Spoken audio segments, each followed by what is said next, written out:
Devaraj missing case విషయంలో ఇంతవరకు సరైన ఒక్క లీడ్ పాయింట్ కూడా మనకు దొరకలేదు. ఈ రోజుతో 2 రోజులు అయిపోయింది. ఆయన ఒక సీనియర్ డాక్టర్ కావడం వల్ల పైనుంచి ప్రెషర్ ఉంటుంది. ఎస్పీ నుంచి హెడ్ వరకు అందరూ ఏమైందని అడుగుతారు. అంతేకాకుండా ఇప్పుడు ఆ అమ్మాయి ఇంట్లో జరిగిన ఇన్సిడెంట్, ఆ డాక్టర్ మిస్ అయిన రోజు రాత్రి అతను పంపించిన మెసేజ్ని బట్టి చూస్తుంటే ఈ 2 ఇన్సిడెంట్స్కి ఏదో కనెక్షన్ ఉన్నట్టుంది. బట్ సార్, రీతు ఇంట్లో ప్రవేశించింది డాక్టర్ అయి ఉంటే ఆ అమ్మాయి అడిగినట్టుగా దానికి ఒక కారణం ఉండాలి కదా సార్. వాళ్ళిద్దరి మధ్య ఎలాంటి ప్రాబ్లం లేదని కదా ఆ అమ్మాయి చెప్పింది. అంతేకాదు, మనం తన కాల్ లిస్ట్ను కూడా చెక్ చేశాం. అలాగే డాక్టర్ గురించి తన కొలీగ్స్ని, తెలిసిన వాళ్ళని మనం విచారించాం కదా. ఆయన భార్య బిడ్డలంటూ కుటుంబమే జీవితంగా బ్రతుకుతున్న వ్యక్తి అని చెప్పారు. ఆయన ఎందుకు హత్యా ప్రయత్నం చేస్తారు సార్?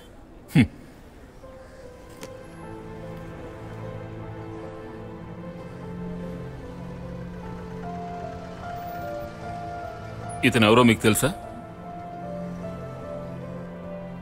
ఇతను చూస్తుంటే మీకేమనిపిస్తోంది? ఆథర్ లీ అలెన్ 1967లో 26 ఏళ్ల వయసున్న ఇతని భార్య క్యాన్సర్తో చనిపోయింది. ఆమె మీదున్న ప్రేమతో అతను మరో పెళ్లి చేసుకోలేదు. భార్య జ్ఞాపకార్థం ఆమె లాంటి క్యాన్సర్ పేషెంట్స్ కోసం మొత్తం 12 రీహాబిలిటేషన్ సెంటర్స్ ప్రారంభించారు. 1979లో కోర్టు ఇతనికి మరణశిక్ష విధించింది. ఎందుకో మీకు తెలుసా? ఆ కాలంలో న్యూజెర్సీలో మిస్ అయిన 15 నుంచి 20 ఏళ్ల వయసున్న 12 మంది అమ్మాయిల్ని ఈ వ్యక్తి దారుణంగా రేప్ చేసి చంపేశాడట. నేను ఈ విషయం ఎందుకు చెప్తున్నానంటే, మనకి బయట కనిపించే విధంగా ఒకరి స్వభావం ఉండదు. And never judge someone with their looks. So ఇక్కడ మన కేసులో మనకిప్పుడు ముఖ్యంగా 3 ప్రైమరీ సస్పెక్ట్స్ ఉన్నారు.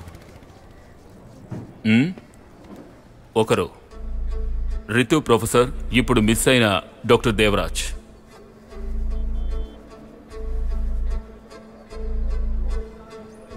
రెండో, ఆ రోజు ఆ షాప్లో గొడవకు కారణమై ఇప్పుడు బెయిల్లో వచ్చిన ఫైసల్.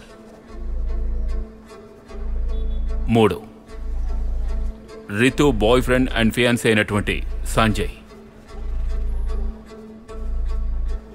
ఈ 3కి ఉన్నటువంటి ఓ కామన్ లింక్ రితు.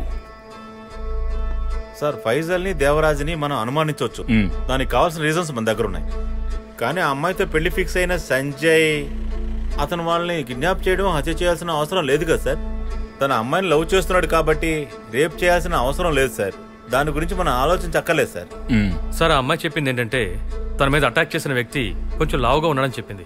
ఆ అమ్మాయి చెప్పిన దాన్ని బట్టి ఫైజల్ని, డాక్టర్ని మనం సందేహించవచ్చు. ఇక సంజయ్ అయితే తను లావుగా ఉన్నాడు కదా సార్. అదే అతను నుదురు మీద ఉన్న గాయం, రితు ఫోన్ చేసినప్పుడు ఫోన్ తీయలేదని మీరు అనుమానిస్తున్నారా? ఇలాంటి ఓ కేసుని డీల్ చేస్తున్నప్పుడు మనకు చుట్టుపక్కల ఉన్న వాళ్ళందరినీ మనం సస్పెక్ట్ చేయాలి. మీరు కొత్త సినిమాలు ఏం చూడలేదా? కేసు ఇన్వెస్టిగేట్ చేసే పోలీసులే విలన్లు అవుతున్నారు ఈ రోజుల్లో. సంజయ్ గురించి మీరు చెప్పిన ఒక్క విషయం నేను ఒప్పుకుంటాను. అతను త్వరలో రితుని పెళ్లి చేసుకోబోతున్నాడు. అతను ఇలా చేయాల్సిన అవసరం లేదు. అతను లావుగా కూడా లేదు, అది ఓకే. నేను అతన్ని అనుమానించడానికి గల ఒకే కారణం, అంతవరకు లేనటువంటి ఆ గాయం, that one on his forehead, ఉన్నట్టుండి అది ఎలా వచ్చింది? అందుకు అతనిచ్చిన ఎక్స్ప్లెనేషన్, దాని గురించి ఎంత ఆలోచించినా ఐ కాంట్ డైజెస్ట్ దట్. అంతేకాదు, ఛార్జ్ లేక స్విచ్ ఆఫ్ అయిన ఫోన్ మళ్ళీ మనం దాన్ని ఛార్జింగ్లో పెట్టినప్పుడు వెంటనే స్విచ్ ఆన్ చేస్తాం. అవునా? మీకేమనిపిస్తోంది? అది కరెక్టే సార్. అలా చెప్పడం కుదరదు సార్. నేను కూడా చాలాసార్లు మర్చిపోయాను సార్. అది నిజమే. ఈ ఒక్క విషయాన్ని బట్టి మనమేమీ చెప్పలేం. కారణం, we are all human beings.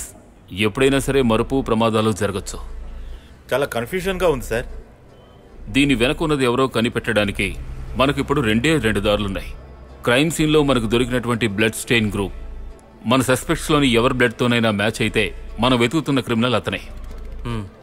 Aamir sir, వీరిలో సంజయ్, ఫైసల్ బ్లడ్ గ్రూప్ ఏమిటో నాకు తెలుసు. డాక్టర్ దేవరాజ్ బ్లడ్ గ్రూప్ ఏమిటో ఆయన ఇంటికి వెళ్ళి తెలుసుకోవాలి.